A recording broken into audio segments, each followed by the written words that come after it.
बिस्मिल्लाहिर्रहमानिर्रहीम। अस्सलाम वालेकुम। क्या हाल है स्टूडेंट्स? उम्मीद करता हूँ कि आप खैरियत से होंगे। MTH 401 लेक्चर नंबर 7 आज हमने डिस्कस करना है। लेक्चर शुरू करने से पहले आप सबसे रिक्वेस्ट है कि चैनल को सब्सक्राइब कर दें, वीडियो को लाइक करें और शेयर करें। और अगर आपको ये वाले नोट्स फ्री ऑफ कॉस्ट चाहिए तो डिस्क्रिप्शन में मेरा व्हाट्सएप ग्रुप का लिंक और व्हाट्सएप नंबर भी मौजूद होगा। आप कॉन्टेक्ट करके ये नोट्स फ्री ऑफ कॉस्ट हासिल कर सकते हैं। सेकंड थिंग जो है, जो बहुत इंपॉर्टेंट है, MTH 401 के बाद आपका एक और बहुत प्यारा सा सब्जेक्ट आने वाला है जिसका नाम है MTH 501। ये दोनों बहन भाई हैं, 401 और 501। ठीक है, अगर 401 डिफ़िकल्ट है तो 501 थोड़ा सा इससे ज़्यादा ही होगा, कम नहीं होगा। लेकिन मेरे चैनल के ऊपर 501 और MTH 404 दोनों की सीरीज़ मौजूद है। आप वीडियोस लेक्चर लें, इंशाअल्लाह अज़ीज़ आपको बहुत मज़ा आएगा। चलते हैं लेक्चर की तरफ। लेक्चर थोड़ा सा लेंथी होगा और ट्रिकी भी होगा, इसको आपने अंडरस्टैंड करना है। फर्स्ट ऑर्डर लीनियर इक्वेशंस आज हमारा टॉपिक है। हमारे पास एक लीनियर इक्वेशन उसने दी हुई है, dy/dx plus p of x y is equal to q of x, where p of x and q of x are continuous. अच्छा, अब नीचे एक नोट लिखा हुआ है, ये उसने जस्ट एक इक्वेशन लिख के दी है आपको। नीचे उसने नोट लिखा है, कहता है any polynomial is a continuous. ये आपने याद रखना है, पेपर में आ सकता है कि any polynomial is a dash continuous, non continuous, it is कुछ भी आ सकता है। तो कोई भी पोलिनोमियल हो तो वो कॉन्टिन्यूस होती है। अब हमारे पास जो रिलेशन उसने ऊपर दिया हुआ था उसमें p of x into y लिखा हुआ था, तो ये इक्वेशन जो है ये हमारी y के साथ लीनियर होगी। ठीक हो गया, फर्स्ट ऑर्डर लीनियर इक्वेशन हम पढ़ रहे हैं, तो ये y के साथ लीनियर होगी। अब y के साथ ही क्यों होगी, नीचे उसकी रीज़न भी लिखी हुई है, because in equation only one variable which is y whose power is 1। जिसकी पावर 1 होगी ये उसके साथ ही लीनियर होगी या उसमें ही लीनियर होगी, ये बात याद रखनी है। तो इंटीग्रेटिंग फैक्टर के बारे में हमने पिछले चैप्टर में भी पढ़ा हुआ था, पिछले लेक्चर में भी, तो यहाँ पर भी इंटीग्रेटिंग फैक्टर ही इस्तेमाल होगा। Integrating factor I F is equal to E की power P of X D of X का integral. We can integrate the power of E and, अच्छा ये उसने मेथड है जी, we can integrate the power of E and factor that integrate that is polynomial of variable, then next process. हमने सबसे पहले integrate करना होता है, इंटीग्रेशन फैक्टर फाइंड आउट करना होता है। उसके लिए हम ई को इंटीग्रेट करते हैं उसकी पावर को, और हमारे पास जो आता है वो इंटीग्रेट फैक्टर आ जाता है। ठीक है, उसके बाद जो हमारा नेक्स्ट प्रोसेस होता है, ये फार्मूला हमारे पास, ये आपने याद रखना है। ये वाला फार्मूला ये आपके जहन में यूं समझे कि आपने इसको रट लेना है। Integral of D into Y cross I F integrating factor, I F जो है इंटीग्रेटिंग फैक्टर है, इज इक्वल टू होता है integral Q of X is into I of I dot F D of X plus C. ये जो plus सी है ना, ये इंटीग्रेशन से बाहर है, इसको इंटीग्रेशन में शामिल नहीं करना। ठीक हो गया, ये हमारे पास फॉर्मूला है जिसको आपने याद रखना है और इसको हमने सॉल्व करना होता है और यूज़ करना है आगे हमने।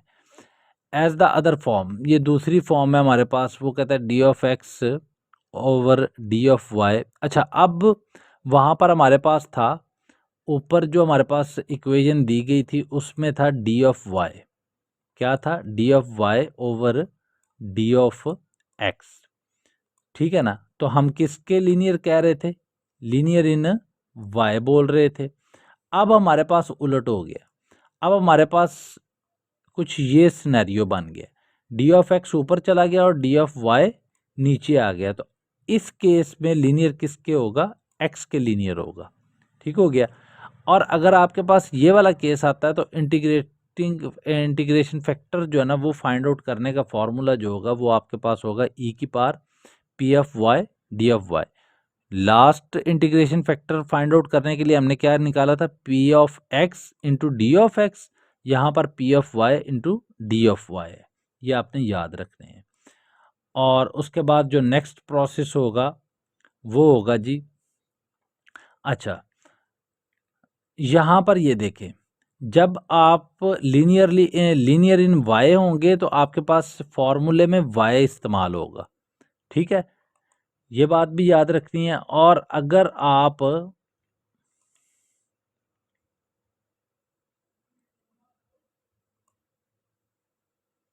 ओहो ओके, अच्छा जी, अगर आपके पास, सॉरी टू इंटरप्ट यू, थोड़ा सा हो गया था, हैंग किस्म का हो गया था, चलते हैं आगे जी। अगर हमारे पास लीनियर इन एक्स होगा तो हमारे पास यहाँ पर फॉर्मूले में एक्स आएगा, ठीक है, ये बात आपने जहन नशीन कर लेनी है और फॉर्मूले को याद करना है, रट लेना है। To find value of c put the initial value problem, ये हमने सेकंड लास्ट लेक्चर में आई थिंक पढ़ा हुआ है कि इनिशियल वैल्यू प्रॉब्लम। हमारे पास एक एग्जांपल आ जाती है, वो कहता है y dash plus tan of x into y is equal to cos square x, और इनिशियल वैल्यू उसने हमें दे दी हुई है y of 0 is equal to 2। It's mean कि x इक्वल टू 0 होगा और y इक्वल टू 2 होगा। ये इसको तोड़कर लिखा गया है, ये कोई अलहदा लॉजिक नहीं लिखी गई है, ये इसको तोड़कर लिखा गया और ये आपको बहुत अच्छे से समझाया गया। अब हम इसको सॉल्व करते हैं। ये चीज़ जो है y डैश, इसको हम dy ओवर dx लिख सकते हैं ना, यहाँ पर यही लिख दिया, बाकी एज इट इज़ कर दिया और उसको इक्वेशन हमने 1 कर दिया। अब हमने क्या किया, हमने इक्वेशन 1 के साथ जो है एक इक्वेशन और ले ली जो हमारे पास जर्नल फॉर्म थी, d y over d x plus p of x y is equal to q of x, इसको हमने इक्वेशन 2 का नाम दे दिया। अब हमने कंपेयर करना है, कंपेयर क्या करेंगे, ये देखें d y over d x ये हमारे पास एज इट इज़ ही है, पी ऑफ एक्स की जगह पर हमारे पास क्या आ रहा है टेन ऑफ एक्स, और क्यू ऑफ एक्स की जगह पर हमारे पास क्या आ रहा है कॉस स्क्वायर एक्स, वाई और वाई एज इट इज आ रही है। ओके हो गया, यहाँ पर कंपेयर किया तो कंपेयर करने से हमारे पास पी ऑफ एक्स हमारे पास आ गया जी टेन ऑफ एक्स, और क्यू ऑफ एक्स आ गया हमारे पास कॉस स्क्वायर एक्स। फॉर्मूला क्या है इंटीग्रेटिंग फैक्टर का, वो हमने पढ़ा हुआ है कि अगर एक्स वाई के लीनियर होगा, ये देखे ना यहाँ पर ये y के लीनियर आ रहा है ना, यहाँ पर y आ रहा है, तो इट्स मीन कि ये y के लीनियर आ रहा है ये वाली जगह पर, ये जहाँ पर मेरा कर्सर मूव कर रहा है, ठीक है ना, तो ये y के लीनियर होगा। तो y के लीनियर है तो इट्स मीन कि e की पावर क्या आएगा integral of p of x d of x, ठीक है ना। तो यहाँ पर यही काम किया कि p of x d of x, और p ऑफ x की वैल्यू हमारे पास क्या है टेन ऑफ x, ठीक हो गया। और टेन को हम कैसे लिख सकते हैं साइन ओवर कॉस लिख सकते हैं ना, ओके हो गया। अब हमारे पास जो नीचे फंक्शन पड़ा है उसके ऊपर डेरिवेशन भी मौजूद होनी चाहिए, तो वो बनाने के लिए हमने क्या किया कि -1 से मल्टीप्लाई कर दे, तो हमारे पास जो है आंसर वो आ गया जनाब, ये इसका इसका फंक्शन आ गया ना, तो ये हमारे पास ln की फॉर्म में बन जाएगा। इसको मैं ज़रा आपको हाईलाइट कर दूँ, ये जो है कॉस का फंक्शन ऊपर आ गया, डेरिवेशन ऊपर आ गई ना साइन, तो ये हमारे पास ln की फॉर्म में बन गया, ln cos x आ गया इन -1, और ln का फार्मूला हमने इस्तेमाल किया, ln का फार्मूला जो है ये भी हमने पिछले तकरीबन तीसरे चौथे लेक्चर में पढ़ा हुआ है और मैंने बताया भी हुआ डिटेल के साथ। ln का फार्मूला यूज़ किया, तो फार्मूला यूज़ करने से क्या हुआ कि जी जो ये जो -1 है ये हमारे पास पावर में चला गया, जब ये पावर में चला गया तो हमारे पास क्या बच गया पीछे ln cos x की पावर 1, तो cos x जो है वो हमारे पास किसके इक्वल होता है, cos x की पावर -1 जो है वो हमारे पास 1 ओवर cos x के इक्वल होता है, और 1 ओवर cos x जो है वो हमारे पास किसके इक्वल होता है जनाब सीकेंड x के। तो इंटीग्रेटिंग फैक्टर जो है वो हमारे पास क्या आ गया सीकेंड x। यहाँ तक क्लियर हो गया। अच्छा जी, अब ज़रा हम इसको आगे लेकर चलते हैं। सेकंड स्टेप क्या था, हमने इसका ये आ गया जी, सेकंड स्टेप में हमने इसको क्या करना था, हमने फार्मूला अप्लाई करना था। अब हमारे पास जो लीनियर इज लीनियर इन आ रहा है ना, ये जो इक्वेशन हमारे पास है वो y में लीनियर है, तो हमने y वाला फॉर्मूला अप्लाई कर दिया यहाँ पर, सिंपल सा काम किया ये वाला यहाँ पे, ठीक है। अब अगर हमने इसको y वाला फॉर्मूला अप्लाई किया है तो जहाँ जहाँ पर इंटीग्रेटिंग फैक्टर आ रहा है, आई एफ आ रहा है, वहाँ वहाँ पर हमने सीकेंड एक्स फाइंड लगा दिया, क्योंकि हमने इंटीग्रेटिंग फैक्टर की वैल्यू फाइंड आउट की हुई थी। क्यू एक्स की जगह हम कॉस स्क्वायर एक्स लिख दिया और सीकेंड एक्स लिख दिया। सीकेंड एक्स हमारे पास किसके इक्वल होता है, 1/cos के, बटे के नीचे ले आए, और एक कॉज और कॉज कॉज एक्स, एक कॉज एक्स और कैंसिल हो गए कॉस स्क्वायर एक्स के, और यहाँ पर हमारे पास आ गया y/सीकेंड एक्स डी एक्स प्लस सी। ओके हो गया जी यहाँ तक। अब ज़रा हम इसको आगे लेकर चलते हैं। आगे हमारे पास ये कह रहा है जी कि ये देखें यहाँ पर कॉज एक्स की इंटीग्रेशन क्या होती है हमारे पास, साइन ऑफ एक्स, ठीक हो गया ना, प्लस सी। अब हमें उसने इनिशियल वैल्यू प्रॉब्लम दी हुई है, ये वाली हमारे पास इनिशियल वैल्यू है दी हुई थी, जो कि y/0 = 2 आ रहा है। तो x=0 और y=2, जहाँ पर x है वहाँ पर 0 पुट करते हैं, जहाँ पर y है वहाँ पर 2 पुट कर दे, तो आपके पास c की वैल्यू जो है ना वो निकल आएगी जनाब 2। अब ये c की वैल्यू आपने इक्वेशन नंबर 3 में पुट करनी है। कौन सी है इक्वेशन नंबर 3? वो ये वाली है जो हमने इसको इंटीग्रेशन करने के बाद लिखा हुआ है, ये इक्वेशन हमने 3 बनाई हुई थी।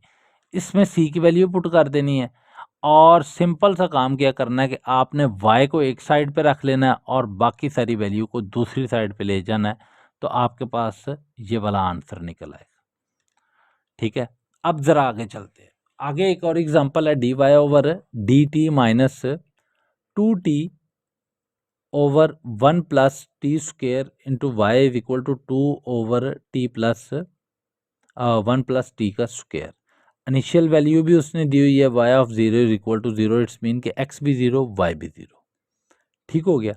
इक्वेशन 1 हमने जो हमें गिवन थी उसको हमने इक्वेशन 1 रख दिया, और जो हमारे पास ओरिजिनल इक्वेशन है उसको हमने इक्वेशन 2 रख दिया, और हमने सिंपल सा काम किया, क्या कंपेयर किया। अच्छा, अब आपका यहाँ पर क्वेश्चन आ सकता है कि सर यहाँ पर तो डी टी आ रहा है, तो भाई आपके पास जो है ना ये सारी वैल्यू टी में दी गई हैं, ठीक है ना।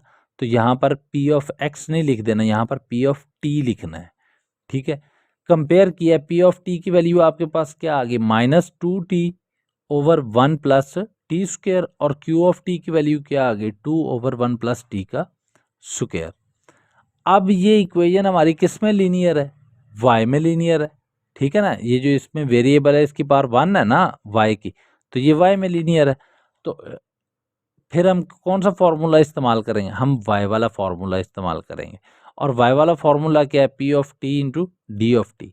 अच्छा, अब यहाँ पर थोड़ा सा आप कंफ्यूज हो जाएंगे कि जी फॉर्मूला ओरिजिनल जो था उसमें हमने पढ़ा था p of x into d of x, तो भाई अब आपके पास फंक्शन जो है वो t की फॉर्म में यूज़ हो रहा है, इसलिए p ऑफ t लिख दिया हमने, ठीक हो गया।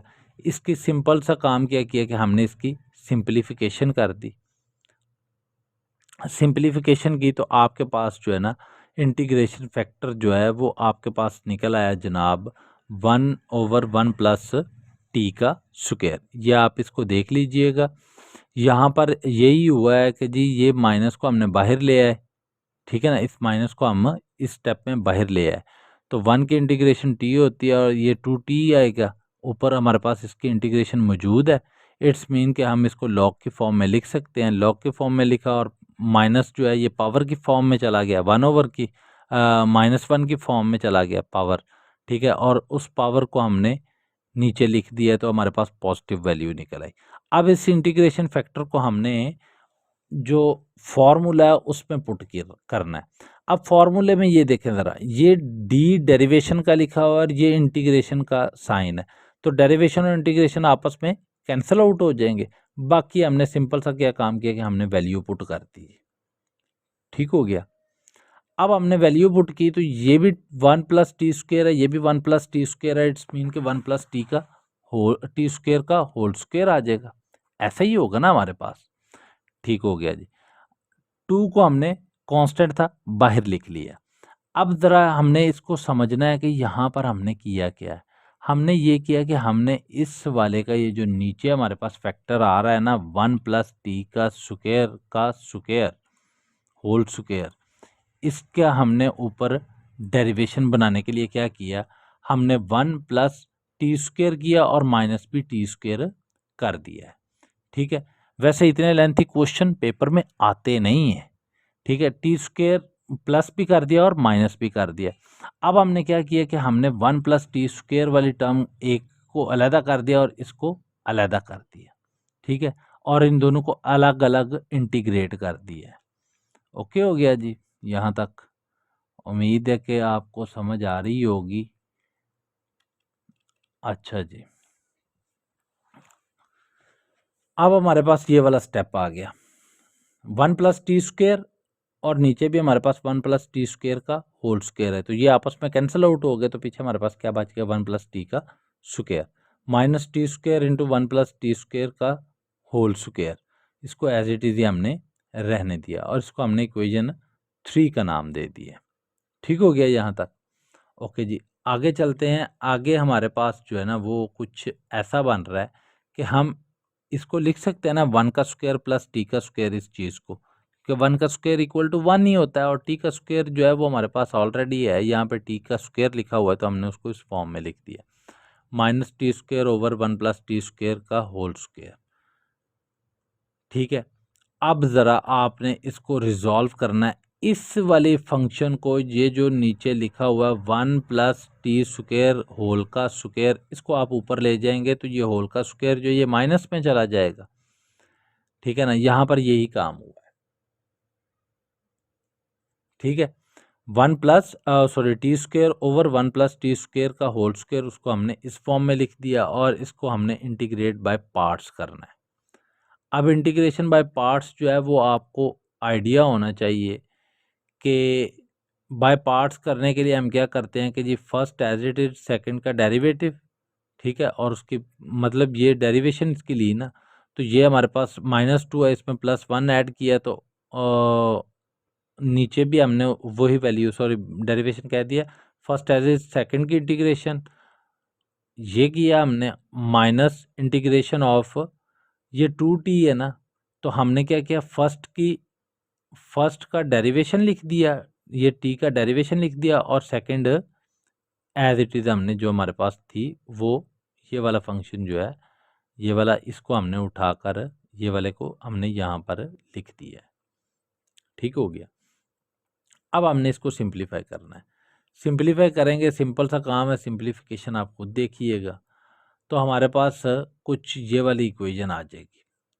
ठीक है, अब ये इक्वेशन जो है ये हमने इक्वेशन 3 में पुट करनी है। क्यों? क्योंकि हमने 3 का ये पार्ट उठाया हुआ है, ये वाला जिसको हमने वो रिजॉल्व लिखा हुआ है, ये 3 का पार्ट है। जहाँ पर ये है वहाँ पर हमने ये आंसर जो निकाला हुआ है ना, ये वाला जिसके नीचे एरो लगा हुआ है, ये हमने पुट कर देना है। ठीक है, अब इसको पुट करके हम इसको सॉल्व करेंगे तो हमारे पास जो इक्वेशन आएगी ना वो ये वाली 4 आ जाएगी। ये सोल्यूशन आप खुद देखिएगा क्योंकि बहुत इजी है, मुश्किल नहीं है। इक्वेशन 4 आ जाएगी, इसमें हमने इनिशियल वैल्यू पुट की है। इनिशियल वैल्यू पुट करने के बाद हमारे पास जो सी की वैल्यू निकली वो निकली 0.4। 0.4 को हमने ओरिजिनल इक्वेशन में पुट किया और सिंप्लीफिकेशन की है। ये आप सिंप्लीफिकेशन देख सकते हैं, कोई मसले वाली बात नहीं है। ये एलसीएम ले लिया, 1 प्लस टी का स्क्वायर, यहाँ पर एलसीएम आ गया और इसके नीचे 1 है तो ये मल्टीप्लाई 1 से होकर ऊपर वाली रकम से मल्टीप्लाई हो गए, तो ये हमारे पास 1 प्लस टी का square into tan inverse T आ जाएगा, प्लस ये वाला टी एज इट इज आएगा और ये 0.4 जो है इसके साथ भी 1 प्लस टी का स्क्वायर मल्टीप्लाई होगा। इसको सिंप्लीफाई करेंगे तो आपके पास y इज इक्वल टू आ जाएगा T plus 1 plus T square tan inverse T plus 0.4 1 plus T square. ठीक है, अब इक्वेशन हमारे आगे एग्जांपल आ जाती है हमारे पास, जिसमें उसने हमें इनिशियल वैल्यू दी हुई है। इनिशियल वैल्यू हमारे पास एग्जांपल में कुछ फंक्शन है हमारे पास, वो ये है जी cos square T sine T Y dash is equal to minus cos cube T Y plus 1, और हमारे पास जो इनिशियल वैल्यू दी हुई है वो दी हुई है वाई इंटू 4 पाई/4 is equal to 0। It's mean कि एक्स इज इक्वल टू पाई/4 और वाई इज इक्वल टू 0 होगा। यहाँ पर मैंने लिखा नहीं, आपने याद रखना है। ओके, अब हमने क्या करना है जी, हम ये करते हैं कि हम अपने पूरे फंक्शन को, ये वाला जो फंक्शन हमारे पास यहाँ पर है, ये वाला, ये इधर मल्टीप्लाई हो रहा है, दूसरी तरफ जाकर डिवाइड होगा, इसके साथ भी डिवाइड होगा ये, और इस 1 के साथ भी डिवाइड होगा, ठीक है ना। तो ये वाला स्टेप आ जाता है। ओके हो गया। अब ये कॉस क्यूब और कॉस स्क्वायर आपस में कैंसिल हो जाएंगे, तो ऊपर हमारे पास क्या बच जाएगा, simple cos of t minus cos of t over sine of t into y, और 1 plus 1 over cos square T sine t. ठीक है। अब हम ये वाली माइनस वाली जो टर्म y वाली है, इसको फॉर्मूला, ओरिजिनल फॉर्मूला बनाने के लिए हम इसको दूसरी तरफ ले जाते हैं और इसको इसी साइड पे रहने देते हैं। अब हम इसको देख रहे हैं कि जी ये लीनियर किस में है, y में है। तो हमने फॉर्मूला जो ओरिजिनल हमारे पास था, जो गिवन इक्वेशन थी लीनियर इक्वेशन, उसके साथ हम इसको कंपेयर करेंगे। कंपेयर करने से उसके बाद कंपेयर किया तो p ऑफ t आ गया हमारे पास और q ऑफ t की वैल्यू निकल आई। फॉर्मूला इंटीग्रेशन फैक्टर का क्या है जी, ई की power P of T D of T का इंटीग्रल, वही काम हमने किया। अब हमारे पास पी ऑफ टी की वैल्यू क्या है जी, cos T over sine T. Sine T का इंटीग्रेशन क्या होती है, कॉस ऑफ टी, वो ऊपर हमारे पास मौजूद है, तो इट्स मीन क्या हम इसको लिख सकते हैं l n sine of t. तो हमारे पास जो इंटीग्रेशन फैक्टर निकलेगा ना, वो हमारे पास साइन ऑफ टी निकल आएगा। अब हमने क्या किया, हमने सिंपल सा काम वही किया कि हमने फॉर्मूले में वैल्यू पुट की और उसको सिंपलीफिकेशन करनी है। सिंपलीफिकेशन की तो आपके पास जो सोल्यूशन आया ना, वो आया y sine of t is equal to 1 over cos square t d t का इंटीग्रल प्लस सी। ठीक है। और कॉस स्क्वायर टी को आप क्या लिख सकते हो, सीकेंड स्क्वायर टी लिख सकते हैं ना, 1 ओवर कॉस स्क्वायर टी है ना, तो इट्स मीन कि ये सीकेंड स्क्वायर टी है। ठीक है, यहाँ पर यही काम किया। ठीक हो गया जी। ओके। अब हम इसको ज़रा मज़ीद देखते हैं कि जी Y sine of T is equal to integral secant square T into D T. करना क्या है हमने, हमें पता है कि जी सीकेंड स्क्वायर जो है ना, y sine of T is equal to secant square की इंटीग्रेशन जो होती है ना, वो होती है टेन ऑफ टी। ठीक है, वो हमने इंटीग्रेशन इसकी लिख ली। ये फॉर्मूले हैं छोटे छोटे से, टेन ऑफ टी, इसको हमने इक्वेशन 3 दे दिया। अब यहाँ से हमने सी की वैल्यू फाइंड आउट करनी है इनिशियल वैल्यू को यूज़ करते हुए। तो हमारे पास टी की वैल्यू क्या आ रही है, π/4। पीछे शायद मैं एक्स बोल गया हूँ, तो आपने याद रखना है टी की वैल्यू हमारे पास π/4 और वाई की वैल्यू इक्वल टू 0 आ गई। सिंपल सा क्या काम किया कि हमने जहाँ पर वाई है वहाँ पर 0 पुट कर दिया, और जहाँ पर टी है वहाँ पर हमने π/4 पुट कर दिया। तो सी की वैल्यू हमारे पास निकल आई जनाब 1, -1। अब इस -1 को हमने इक्वेशन 3 में पुट करना है, टेन ऑफ टी -1, और y is equal to 1 over sine of t into tan of t -1। तो y साइन ऑफ टी है, तो y को सॉरी टेन को हम क्या लिख सकते हैं, साइन ओवर कॉस। ठीक है ना। तो जब हम इसको साइन ओवर कॉस लिखेंगे, साइन साइन से कैंसिल हो जाएगा, माइनस, अच्छा यहाँ पर साइन ओवर कॉस है, ये देखें, ये 1 ओवर साइन ऑफ टी जो है, ये इस 1 के साथ भी मल्टीप्लाई हो रहा है, -1 के साथ। तो यहाँ पर ये आ गया जी -1 ओवर साइन ऑफ टी। और 1 ओवर साइन ऑफ टी किसके इक्वल होता है, कोसेकेंड के, और 1 ओवर कॉस टी किसके इक्वल होता है, सीकेंड टी के। तो ये हमारे पास इसका फाइनल आंसर आ गया। अच्छा जी, एग्जाम्पल है हमारे पास x plus 2y cube d y over d x is equal to y. अब हमने क्या किया, हमने d y over d x को एक तरफ रख लिया और बाकी वैल्यू को हम दूसरी तरफ ले गए। ठीक है, जब हम इसको दूसरी तरफ ले गए, हम इसको उलट कर देते हैं, d x over d y करते हैं, तो ये नीचे वाली वैल्यू ऊपर चली जाएगी और ऊपर वाली नीचे आ जाएगी हमारे। तो हम इसको सेपरेट सेपरेट करके लिख सकते हैं ना, x over y plus 2y cube over y, ऐसे लिख सकते हैं। तो ये हमारे पास आ गया जी 2y स्क्वायर बच गया, क्योंकि y सिंपल y और y क्यूब आपस में कैंसिल होकर y स्क्वायर पे जाते हैं। तो हमारे पास आ गया जी 2y। अब हमने क्या किया, हमने x वाली टर्म को दूसरी तरफ ले गए, x ओवर y वाली टर्म को हम दूसरी तरफ ले गए। ठीक है ना। जब हम इसको दूसरी तरफ ले गए, तो हम x को बाहर लिख सकते हैं और 1 ओवर y लिख सकते हैं, यहाँ पर यही लिखा, और इसको हमने इक्वेशन 1 का नाम दे दिया। और ये लीनियर किस में है, क्योंकि इसमें जो वेरिएबल x है इसकी पावर 1 है, तो इट्स मीन कि ये लीनियर इन x होगा।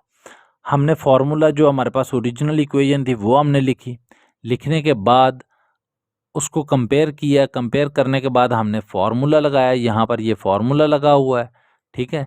फार्मूले के बारे में मैं आपको बहुत डिटेल के साथ समझा चुका हूँ, और हमारे पास जो इंटीग्रेशन फैक्टर आ गया ना वो 1/y आ रहा है। ये सारा अमल जो है ना, ये वाला सारा अमल, ये आपको फिंगर टिप्स के ऊपर याद होना चाहिए, क्योंकि ये मैं करवा चुका हूँ। ठीक हो गया, कैसे माइनस को पावर में लेकर जाना है और कैसे कैसे उसकी इंटीग्रेशन होगी, ठीक है। ये सारा मैंने बताया हुआ है आपको, इसलिए मैं इसको स्किप कर गया हूँ। तो इंटीग्रेशन फैक्टर 1/y आ गया आपके पास। अब 1/y इंटीग्रेशन फैक्टर है, सिंपल सा काम किया, क्या किया हमने वैल्यू पुट की किसमें, फॉर्मूले में, x इंटू इंटीग्रेशन फैक्टर, ठीक है, is equal to integral of q of y into integration factor d y plus c. Simple सा काम किया कि क्यू ऑफ वाई की वैल्यू क्या हमारे पास 2y², वो पुट की, इंटीग्रेशन फैक्टर हमारे पास 1/y निकला है वो लिख दिया। अब हमने इसको सिंप्लीफाई किया, ये y और ये y आपस में कैंसिल होकर 2y आ गया, और y की इंटीग्रेशन जो होती है वो आपको इल्म होना चाहिए कि जब भी आपके पास फंक्शन ऐसा आता है integral y D of y आ रहा है, तो इट्स मीन कि इसकी पावर में 1 ऐड होना होता है, और डिवाइड भी हम पावर में 1 ऐड करके ही जो जवाब आता है उससे करते हैं। तो ये 2 और ये 2 इंटीग्रल के बाहर वाला आपस में कैंसिल आउट हो गए, तो x आपके पास आ गया जी y into Y square plus C के इक्वल आ गया। आगे एग्जाम्पल है जी हमारे पास एक और ये होप सो लास्ट ही होगी, क्योंकि लेक्चर बहुत लेंथी हो गया है। अच्छा जी, x-1 का cube d y over d x plus 4x-1 का square y is equal to x plus 1। वही काम किया, सिंपल सा काम किया कि हमने सारी रकम को डिवाइड कर दिया, क्योंकि हमें d y over d x simple चाहिए होता है, अकेला चाहिए होता है। तो हमने सारी रकम को 1 के क्यूब के साथ डिवाइड कर दिया। डिवाइड करने के बाद हमारे पास जो इक्वेशन 1 बन रही है ना, वो ये वाली बन रही है। इसको हमने कंपेयर करना है, ये लीनियर इन y है ना, तो हमने y वाली इक्वेशन के साथ इसको कंपेयर करना है। कंपेयर करने के बाद हमने इसका इंटीग्रेशन फैक्टर फाइंड आउट कर लेना है।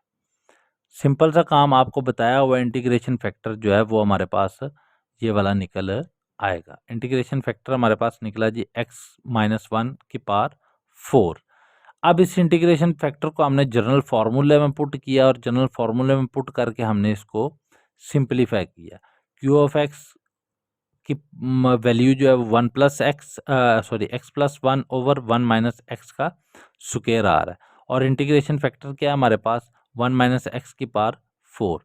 तो ये क्यूब और 4 पावर जो है आपस में कैंसिल होकर पीछे क्या बच गया, x-1।